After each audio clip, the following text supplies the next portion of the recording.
Hi, Colin. Thank you so much Hey, for joining us no worries. and taking the time today to share your experience with Gearing for Growth. So, can we kick off just I can learn a little bit more about you and about Float, if you don't mind? Float's been going now for 10 years. I started off as a side project from an agency I was running, a digital agency. So we were already building applications and software, but for clients. So we'd always I'd always wanted to try and do something ourselves. Uh, and we tried to solve one of our own problems, which was, what's going on with our money. We were looking at everything we were looking at was backward looking. We wanted to look forward and we wanted to be able to make decisions. So that's where the idea came from. And just timing allowed us to build a prototype. We decided the best way for it would be to integrate with online accounting. That meant that it would all be automatic and cut out a lot of work. And so that really, yeah, I guess we were in the right place at the right time. You were on one of our very early CEO programs, which we now call Ignite, back when you had around a team of 7 or 8 people, I think. So could you tell me a bit about how the program helped with your own leadership journey from founder to CEO? For me, it was really good to be, it's always good to be with other CEOs and to have people that you can share and talk to about what's going on for you, which is usually quite, you don't often have people that you can discuss that sort of stuff with. So yeah, I really enjoyed it. I thought Kirsty brought something really, there was a real honesty there, and some of the other programs that have been run by, say, the university or other things that I've done are very like, we've got this all together, this is how you do things, and bringing in, an expert who's maybe very experienced. It's quite nice to have peers around you that are all sharing much more honestly about what's really going on. And that was definitely something that struck me about that. And the peer kind of element of the programs is so important, because I think it's important to acknowledge that sometimes that journey can be a bit isolating and lonely. So definitely having those people around is a big plus. So how did you find specifically the NXD part of the program? Yeah, again, surprising, to be honest. Initially I was a little bit thinking, well, these guys are so far removed from what I'm doing at this early stage of the company that I'm not sure how much value we'll get. But really, I think because there was a good bar set for the level of honesty and openness, I think they were able to come in and be like that as well. And so that meant that you just got much more real answers than whenever they were instead of them being on a platform, they were more alongside. And so yeah, I had some really good conversations there. And it didn't feel like it was kind of, they're giving us their advice from on high. It felt much more shoulder to shoulder. We've been in trenches before. We're here for you. We want to share our experiences, our successes, and our failures. And so yeah, that was really refreshing. Do you think that made quite a difference for when your team did start to expand a little bit? Yeah, absolutely. I think what it did for me was it set the bar for taking an attitude of being coachable, which is something that I think Kirsty looks for in the people that she brings onto the programs, both on the NXD side and on the CEO side. And so for me, as we scaled, I think what we've been able to do is bring some of our team along to that. It's also allowed me to be more honest with the team, saying, look, there's a lot to learn here. I don't have to have it all together. That's not the way. It's easy to think other CEOs have it all together and have a very clear plan, and actually just talking to other people, seeing what their struggles are. I think it allows you to almost be more honest with your team, and and see where the gaps are. I think that was something that again was really, I don't have to have all the skills. I just need to be able to see where the gaps are, and you can sometimes see what you've learned that somebody else hasn't learned, or something you've done that they haven't done, and other things they have done that you haven't done yet. So yeah, huge amount of value for us as we scaled up. You kind of briefly mentioned coaching there. Could you tell me a little bit about how one-to-one coaching impacted your learning experience as well? The one-to-one thing is about, I think for the team, knowing that your CEO is being coached, it just brings there's a security that brings, that because sometimes a little character flaw or thing that you're not doing ideally can start to have bigger consequences as you scale up. And I think that I was speaking to somebody who was going to join a new startup, and the CEO wasn't getting coaching, and you can see how they were just a bit more nervous that, is this person going to be able to learn from their mistakes? Are they aware of the implications? Kirsty talks a lot about the impact of the CEO impact.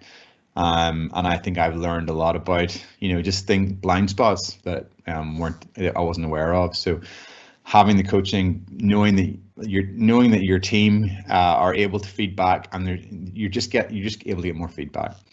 I think it's been really important, and brings a sense of we're all on a journey together. We're all wanting to learn and grow. So yeah, it's a safety net at the end of the day. And talking of your team, what size is your team now? So we're 30 people now.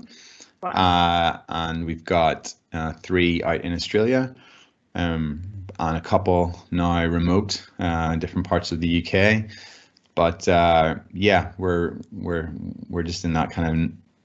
It feels like we've scaled up in the last 2 years from 15 people to 30 people. So it's been quite a shift. Quite a journey, yeah. Mm. And how have you continued to develop yourself as you've continued to grow the business as well? Well, I'm a big believer in reading. I think it's important to make sure you're putting the time in with other books, people who have spent a lot of time thinking about specialist things. There's just a constant stream of stuff that's coming out by email, filtering through what's worth investing your time in and what's not. But yeah, I think for me, really now my journey is about moving from founder to CEO, and learning what is required as a CEO as we scale up. What does the company need from me? What I need to release, delegate, and how do I maximize the time that I'm spending so I'm doing the best job I can for the company.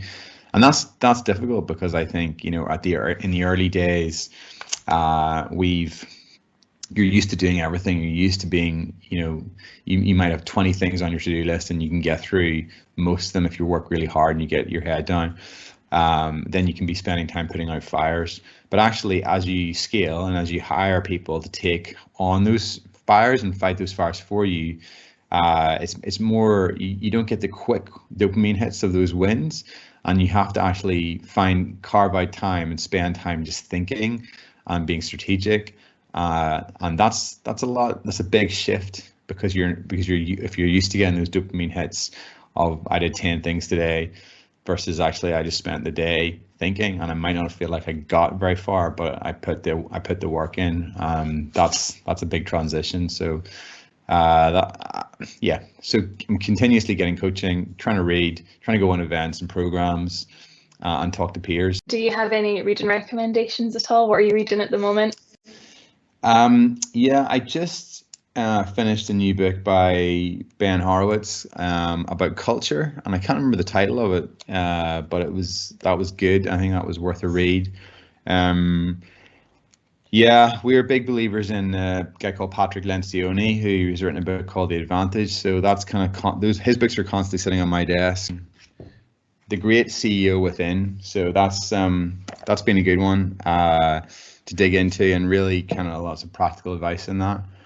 But yeah, try to read beyond just the classic. I'm reading a book at the moment called The Courage to Be Disliked, and that's been really interesting as well. So yeah, a lot in there.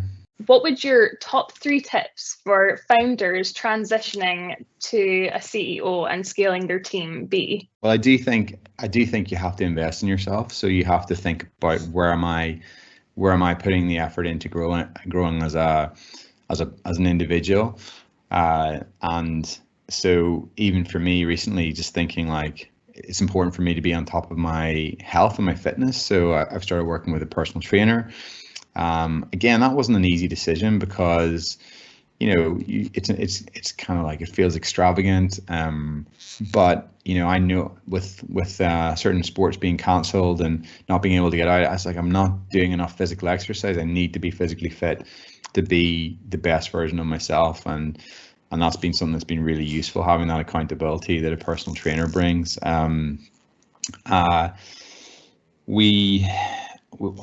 else? Yeah, eventually, I guess bringing on a COO or somebody who's going to be able to take on some of those more to take on the administration side of things. And there's a book called Get a Grip, which we really enjoyed, and that helped us set a framework for how we want to run the company. And it talks about visionaries and integrators, and then I guess deciding on which type of leader are you? Are you more of an integrator, and therefore you need to bring on somebody to do the bigger picture stuff, the visionary stuff, or are you the visionary that you need an integrator? And generally, it's very hard to do those two things together. So, I think figuring that out is another one. And then the final one would be taking on I think an assistant, because ultimately, again, it's amazing how much time I now spend organizing meetings. Sometimes I need to clear my diary. That can just set up a whole chain reaction of more emails and more diary management. And having, we use a service like a virtual assistant service, which means you can just scale that up and down as you need it. And that's been, again, a difficult thing to release, but actually, a massive game changer in terms of just thinking through how I'm spending my time and not doing all the booking of travel, the booking of meetings and some of the even answering some emails and that side of things. So yeah, those would be my 3 tips. It's about getting yourself into that position where you can add the most value. Perfect. Thank you so much for that. And finally, why should every business use Float? Float's all about empowerment of businesses. So financial empowerment, to understand your numbers and to really to just get in a position where you're not guessing all the time. And we've certainly found that just being in that position to know where the numbers are and to be able to know multiple scenarios and multiple outcomes, it just gives you a real feeling of being in control. So, once you have that in your business, it just takes it's one of those things you just have to nail down at some point. And getting that nailed down early is a great advantage for how you can go and invest in the business and not be worried about it and not have any kind of scary moments where you weren't expecting. So yeah, we do believe that ultimately we want to see Float or something like Float for every business.